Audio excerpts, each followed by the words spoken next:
this has been in the process of happening for a while, but I think it's important to mark events.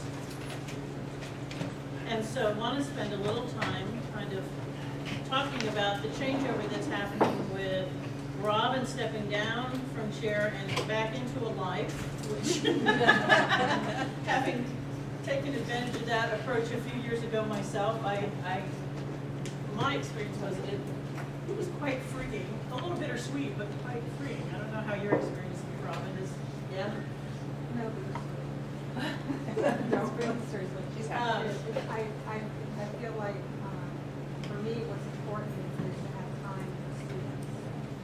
And I feel like it definitely goes ahead and helps me do some of the priorities or deal with, honing teaching. Teaching, so, yeah, yeah.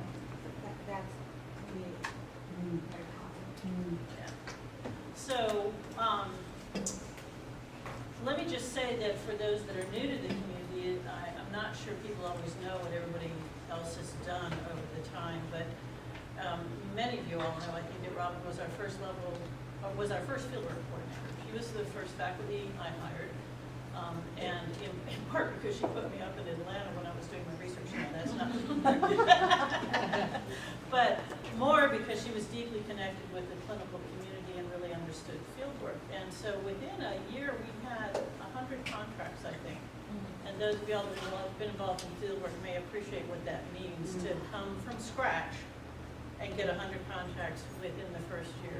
But I think equally importantly, she helped set the tone for our collaborative community with our clinical instructor colleagues, that we really, really wanted to be partners in practice, that we really felt like it was a collaborative kind of thing.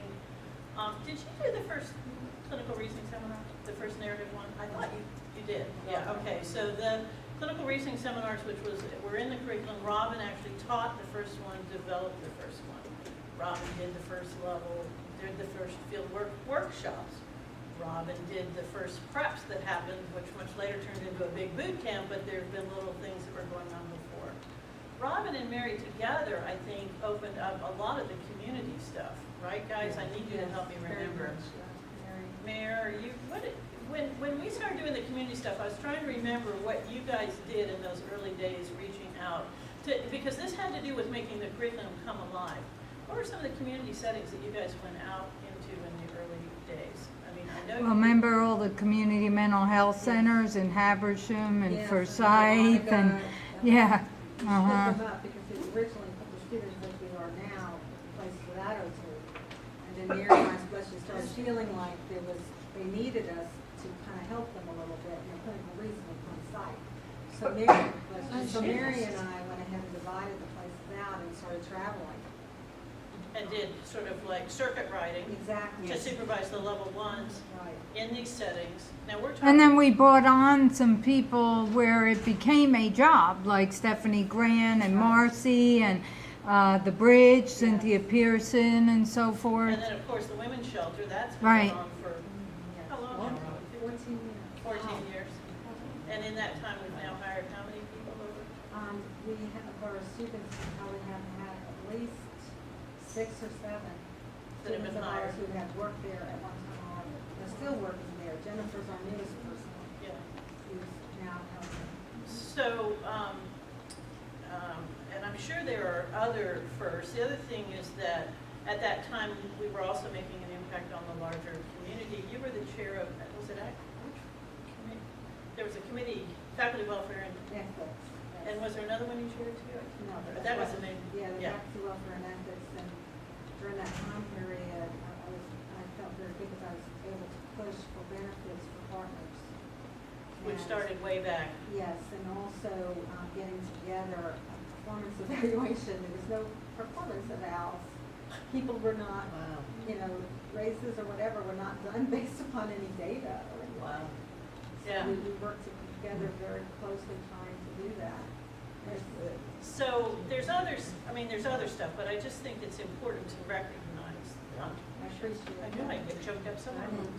So that probably helps you understand. Now, at another time, we can rave on about Mary because she's also done a ton of Yes. stuff. Oh my God, Right now, Mary. this is Robin's day. Yeah. But when we went to move from a department to a school and we were gonna have these department chairs, it was sort of obvious why I felt like Robin was a logical choice for here and Mary for Norcross, because these were sort of right and left hand, and those of you all know, some of you all are newer, but if you get to know us at all, you will recognize that we are 3 complete points on a triangle.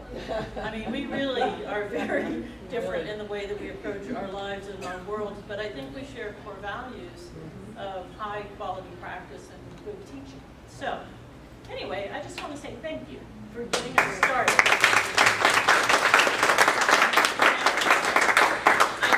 Robin has a few words she'd like to share with Wendy, and then I think Wendy has a few words she would like to share with Robin. I don't know if you can say those in public.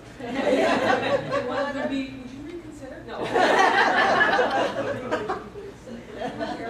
All right. I know you don't like to be the center. I don't like you. Well. It's like better you than me. Wendy, I thought long and hard about what you would need to be the best chair of the Gainesville Literacy program that ever was. And so naturally, being an occupational therapist, I did an occupational analysis. Oh my gosh. I did define roles, define factors, and sexual items that I think will definitely help you. And the following symbols define that's what I think you will need. Good. Okay? So this is my kid. Yes, this is your kit. All right. First, a border collie. Oh. And you can see how sometimes we can't all be in the same place at the same time. So sometimes it's somewhat different. Another thing I think that you're going to need is a skateboard. Yes. Thank you. Oh, yeah. Up and down the Up and hall. down. 985. Yeah. Yes. Up and down through the office, you know, Uh-huh. as fast as you possibly can. And also because you don't know who's in the building. You have to go around and do that. Does it come with lessons? Yes. Another thing I definitely think that you need is a police whistle. Because you may need it to get a word in edgewise during some of the meetings that you're going to be in. That was subtle, Mom. So this is coming to the first one. All right, this meeting. Thank you. Does it work? Yes, I'll try. I didn't test it, Try. put my mouth on it. It does. Wonderful. All right. Then, of course, you need to be able to put that That's there. nice. I like that. That's on Marmar. All right. You have to figure it out. Peace, love, and flower power. Keeping the peace when Yeah, it man. sometimes can be very, very difficult to do that. Another thing is baking soda. This is so that to help you put out the multiple fires. The heartburn at the end of the day. That fire too. I love it. Constantly, every day. All right. Okay? Oh, girl. An extra She already signed her contract, yeah. Oh, yes. Yes. And I need your Yes, sign. yes, for the Tears myriad- are allowed. Yes, tears are allowed for the students and the faculty and staff members that will flood your office. Another thing is a masher, Oh, which is symbolic of making sure that things don't become bigger than they really are. Oh. Keep them that's cool. Thank you. Perspective. in this honorary. Oh, God. Okay. And this is symbolic of the times that you wish you had the wisdom of King Solomon. And of course, egalitarian Oh, is that we cannot behead and weed out women. Uh-huh. So what I hope for you is that you have the wisdom of Queen Esther, and that you demonstrate, like her, the self-control that's appropriate, and you have the wisdom to know when it's important to speak up. Mm.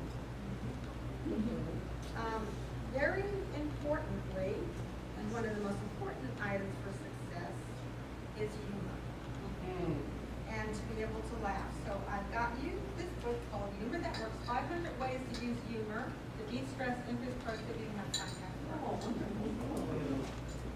And last but not least, a mirror. Because it represents to me one of the best lessons my mother ever taught me, which was no matter what you decide, you always have to look yourself in the mirror. Right. So the truth is, Wendy, you don't need any of these items. You already have all these skills, and I have no doubt about you being the outstanding program chair that I know that you're going to be, and I know that everyone feels the same way.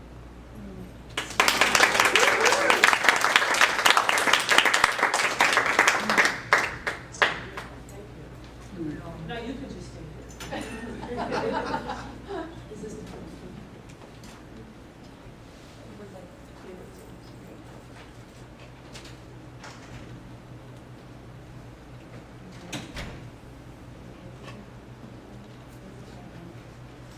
Oh, Robin, and now it's your turn. When we knew that you would be stepping down and that we would have an occasion to honor you and to celebrate your years as chair, I asked for all of your friends and colleagues and family members here to send remembrances about you and to let you know how much they appreciate you and all that you've done as a chair here in the program. And so when you unwrap this, if you would, I'll explain a little bit how this came about. Let's put it this way. That's how is that neat? Isn't that beautiful? So this tree really represents the roots of the program that you started here at Grinnell and the life and the family that's grown from it. And each of these hanging pieces are remembrances from your colleagues and faculty about all that you've contributed as chair and how much appreciated you've been in your leadership. And I had the occasion to actually sort of, because they were coming to me, I was able to superficially read through a lot of them. I didn't all of them, but I did notice some very significant similarities as you're being the chair. And what came through to me so much and so frequently was your kindness and your friendship and the relationships that you have with each of the individuals in the room, and the fact that you really in so many ways are our moral compass in the program. And yet your ethical considerations and the way that you have advocated for students and for clients and for faculty, all of these years in the program and as chair have been really, really appreciated.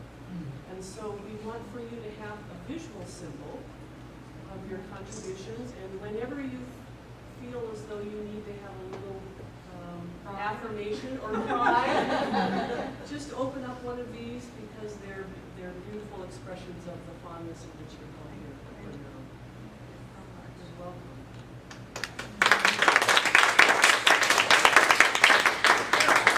Can we do this now?